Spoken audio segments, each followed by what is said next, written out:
बाबर के भारत आने से पहले ही इस्लाम का प्रचार बड़ी तेजी से हमारे देश में हुआ है और इसके लिए मुस्लिम शासकों ने ढेर सारे मंदिरों को तोड़कर उनकी जगह पर मस्जिद स्थापित की।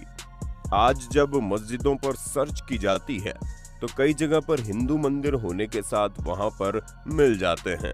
ठीक वैसे ही काशी में शिवजी का एक बहुत ही विशालकाय भव्य मंदिर हुआ करता था, जिसे मध्यकाल में तोड़कर यहाँ पर एक मस्जिद बनाए जाने का दावा हो रहा है। आइए जानते हैं पहले काशी विश्वनाथ मंदिर और ज्ञानवापी मस्जिद का प्राचीन इतिहास। हिंदू पुराणों के अनुसार काशी में विशालकाय मंदिर में आदिलिंग के रूप में अविमुक्तेश्वर शिवलिंग स्थापित किए गए थे और 11वीं सदी में राजा हरिश्चंद्र ने जिस विश्वनाथ मंदिर का जीर्णोद्धार करवाया था, उसका सम्राट विक्रमादित्य ने अपने शासन काल में पुनः जीर्णोद्धार कराया था।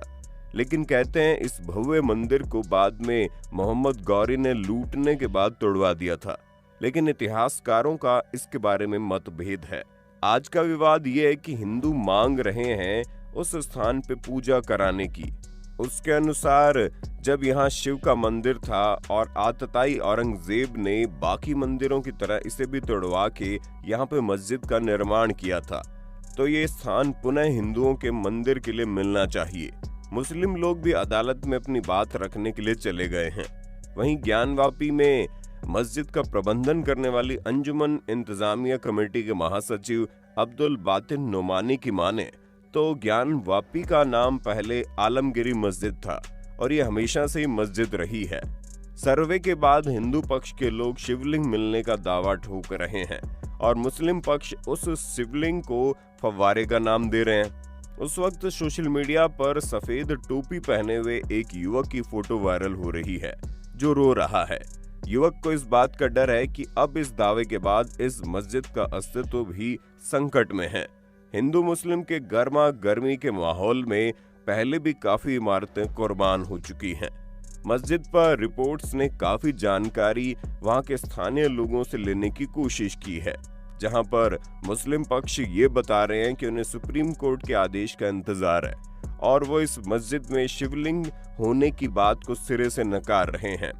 कोर्ट में जब ये याचिका गई तब लोगों के दिमाग में सवाल उठ रहे हैं कि आखिर वो कौन सी चीजें हैं जिनको लेकर इतने बड़े बड़े दावे किए जा रहे हैं।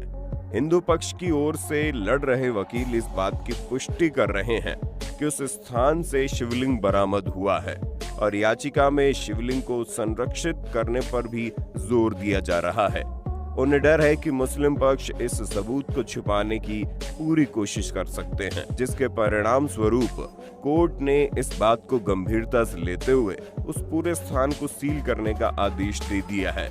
ज्ञानवापी मस्जिद वाराणसी के काशी विश्वनाथ मंदिर के परिसर में ही बनी हुई है और मानना ये है कि इस प्राचीन विश्व मंदिर, जो कि भगवान शिव की एक विशाल भव्य मंदिर था, तोड़कर उसके ऊपर इसका निर्माण हुआ। सबसे पहले 1991 में वाराणसी के लोकल कोर्ट में इसके खिलाफ मुकदमा दायर किया गया था। हिंदू पक्ष का मानना था कि औरंगजेब ने अपने शासन काल में ढेर सारे मंदिरों को निस्तो नाबूद कर दिया था और उनकी जगह पर मस्जिदों का निर्माण किया था।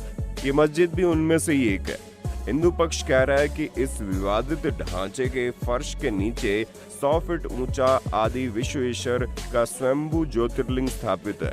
इस विवादित स्थल के भूतल में तहखाना और मस्जिद के गुंबद के पीछे प्राचीन मंदिर की दीवार का दावा किया गया है।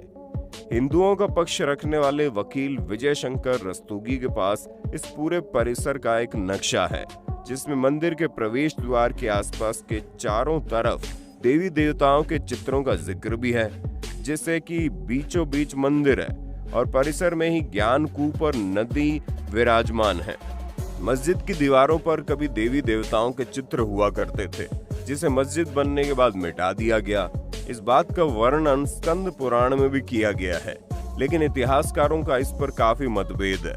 कुछ इतिहासकार मानते हैं कि इस मस्जिद को 14वीं सदी में बनवाया गया था जौनपुर के शर्के सुल्तानों के द्वारा, जिसके लिए उन्होंने वहां पर पहले से मौजूद मंदिर को तोड़वाया था। वहीं कुछ इतिहासकार ये मानते हैं कि मंदिर की मौजूदगी की पुष्टि करने के लिए अभी तक कोई पुख्ता सबूत सामने नहीं आए हैं। मशहूर इतिहासकार LP शर्मा ने अपनी पुस्तक मध्यकालीन भारत में लिखा है, 1669 में सभी सूबेदारों और मुसाहिबों को हिंदू मंदिरों और पाठशालाओं को तोड़ देने की आज्ञा दी गई। इसके लिए एक पृथक विभाग भी खोला गया।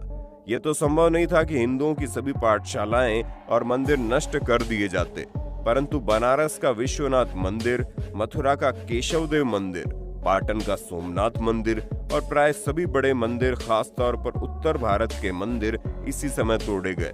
लेकिन इस बात को साबित करने के लिए उस समय का कोई हस्तलिखित दस्तावेज या फिर कोई और पुष्टि करने वाला साक्ष्य अभी तक नहीं मिला। इलाहाबाद विश्वविद्यालय में मध्यकालीन इतिहास विभाग के प्रोफेसर रंभ चतुर्वेदी बताते हैं कि मथुरा के केशव राय मंदिर को तोड़ने के आदेश समकालीन इतिहासकार अपने दस्तावेजों में करते हैं, लेकिन विश्वनाथ मंदिर के तोड़े जाने का आदेश का जिक्र कहीं भी नहीं मिलता। उनके मुताबिक साकी मुस्तईद खां और सुजान राय भंडारी जैसे औरंगजेब के समकालीन इतिहासकारों ने भी इस बात का जिक्र नहीं किया, जबकि इनके विवरणों को उस काल का सबसे प्रामाणिक दस्तावेज माना जाता है। ऐसा लगता है औरंगजेब के बाद आने वाली विदेशी यात्रियों के विवरणों से ये बात आगे बढ़ी होगी, लेकिन सबसे पहले किसने जिक्र किया है ये बताना मुश्किल है। अब सच्चाई क्या है, इस बात का फैसला सभी सबूतों और छानबीन के बाद ही पता चलेगा। सुप्रीम कोर्ट का जो भी फैसला आता है वही फैसला अंतिम माना जाएगा।